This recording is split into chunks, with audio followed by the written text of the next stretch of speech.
Practical Strategies, Chapters 1, 2, and 3. Alyssa, Amanda, Julie, Kristen, Lauren, Diana, and Rachel. Chapter 1. Social Studies Teachers' Beliefs and Practices for Teaching Students with Disabilities. 3 Main Trends to Social Studies in Inclusion Classrooms. Teachers' attitudes and practices in inclusive settings. The issue is that social studies general education teachers don't have all the skills to teach students with disabilities. Then the special education teachers don't have the background knowledge in social studies or a lot of time in their curriculum to teach social studies. This is resulting in general education teachers and special education teachers feeling discouraged and frustrated towards inclusion. We need to focus on the benefits of inclusion for our students instead of the stress related to the lack of resources. Instructional ideas and techniques for inclusive social studies classrooms. Assistive structures are helpful for all students. Assistive technology is typically used to help students with disabilities to enhance learning in an effective approach. Assistive technologies help students use their abilities to work around their disabilities. This is helpful for all students, as all students have strengths and weaknesses. The right adaptation refers to the modification of assignments, activities, and testing to achieve high-level thinking skills like problem-solving, analytical thinking, and evaluation for all students. Based on the studies conducted by Ferretti, MacArthur, and Kahlo, with the right adaptation, students with disabilities can understand the authentic historical practice and meet the demands of rigorous curricula. A mnemonic strategy is designed to assist students in improving their memory of important information. This strategy incorporated an in-depth learning by connecting prior knowledge through the use of keywords, rhyming words, or acronyms. Examination of special education and social studies methods textbooks. The issue is that special education textbooks from the 1980s lack instructional methods used in teaching social studies. A solution could be the use of contemporary special education textbooks that address the relationship between social studies and inclusive classrooms. Another issue is that social studies methods textbooks avoid talking with people that have disabilities. The inclusion of people with disabilities does not go beyond public law and some basic characteristics of disabilities. The teacher must be mindful of this issue. Exasperating the situation. The federal legislation wanted to address educational accountability, however, they cut out social studies. The Council for Basic Education study with No Child Left Behind concluded that schools were spending more time on reading, math, and science. Then, in pull-out programs, students are constantly being pulled out during social studies class. Many students do not have consistent access to social studies. Therefore, students may never develop citizenship knowledge and skills that are needed to become effective participants in a democratic society. Teachers disagree with the lack of social studies that students with disabilities are being exposed to. Students with disabilities deserve the same emphasis on social studies as students without disabilities. Social studies is not a less important subject and should not be dismissed. There are a few solutions to these issues. Pre-service teachers are being better trained on strategies and daily practices to teach all teachers how to teach all students. Additionally, we need to keep students with disabilities in the general education classroom as much as possible. If and when students need to be pulled out, it should not always be during social studies class. Finally, we need more strategies to help students with disabilities in a general education classroom to close the gap for a general education teacher's lack of knowledge in special education. Chapter 2, Knowing Your Students. For a student to qualify for services under IDEA, Individuals with Disabilities Act of 2004, the disability must cause an adverse effect on a student's educational performance.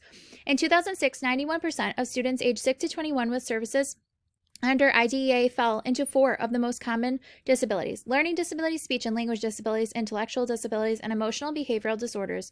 All 4 topics combined with a 5th topic of other impairments, which includes disabilities such as epilepsy, are reclassified together as HID, high incidence disabilities.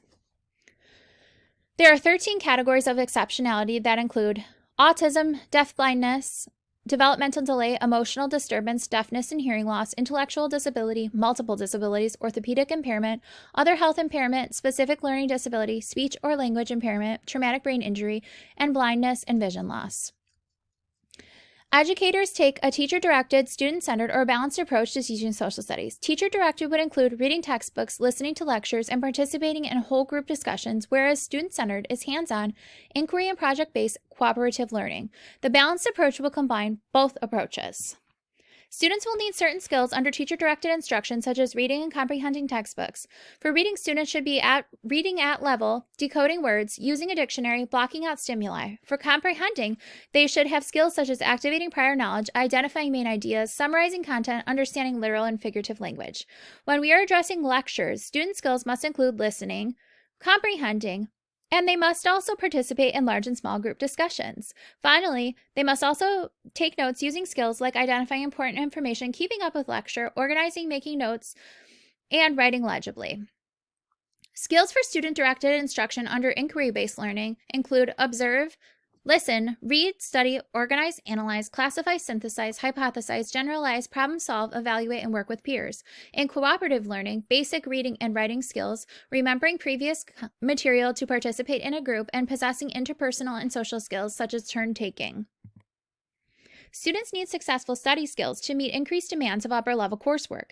Educators must A. move efficiently to cover all required content, and B. prepare students for post-secondary educational demands. Gaining study skills prepares students to organize their materials, organize their ideas, better manage their time, maintain attention, persevere, and know when and whom to seek for help. In completing homework, students must possess skills such as organizing assignments, understanding their purpose in completing the assignment, and managing time, reading comprehension, and establishing routines. Finally, students should possess various skills for different assessment strategies. In standardized tests, student skills include reading comprehension, understanding the test format, knowing the content, processing information, and more.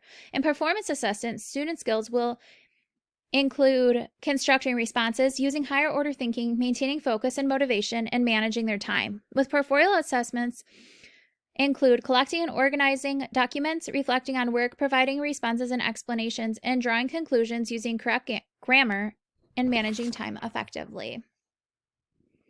Chapter 3 is called the Universal Design for Learning in Social Studies Classrooms. A brief history of Universal Design for Learning, or UDL, It is a curricular construct developed by the Center for Assistive Technology, Special Technology. The UDL concept originated from the architectural term universal design, which is part of the Americans with Disabilities Act. Some general instruction components of UDL are that it provides students with accessible content integrated with multiple media, multiple pathways for actions and expression, and multiple ways to engage based on students' interest and motivation. UDL reflects key concepts from differentiated instruction, which has 3 components: content, process, and product. Under the guidelines of differentiated instruction, the content must be accessible, goals and objectives flexible, and each student academically challenged at his or her level. UDL principles and teaching methods. Principle 1, multiple means of representation. The principle of MMR supports the recognition learning network in the brain. The recognition learning network is composed of all of the body senses: hearing, sight, taste, smell, and touch. To meet the recognition needs of diverse students, teachers can provide multiple examples, highlight features, use multimedia and technology to stimulate multiple sensory modalities, and support students with background content. Principle 2, multiple means of action and expression. The second principle of UDL, MMAE, supports the strategic learning network of the brain. Teachers facilitate the MMAE principle of UDL when they provide students with a variety of means to demonstrate their knowledge and understanding of content. As an alternative option to assess students' knowledge, teachers can provide multiple models for completing the task, permit students to practice with support, provide ongoing feedback, and offer flexible means for demonstrating knowledge. Principle 3, multiple means of engagement. The effective learning network of the brain is concerned with the why of learning. When students have the ability to choose from various aspects of content composition and instructional design, they're more likely to be interested in what's taking place in the classroom. If a teacher wants to stimulate students' effective learning networks, he or she needs to engage the student in the learning process by tapping into learners' interest and offering appropriate challenges to increase their motivation. When students are interested in the content and appropriately challenged, they are more likely to be engaged in learning. UDL, multiple ways of action and engagement in social studies. Student interest cooperative learning, allow room for choices, an all-inclusive setting, academic support, accommodations, and instruction for students with disabilities. Getting your students' interests, curiosities, and preferences before designing the lesson. Differentiated instruction, background knowledge, graphic organizers, and cooperative learning. Thank you.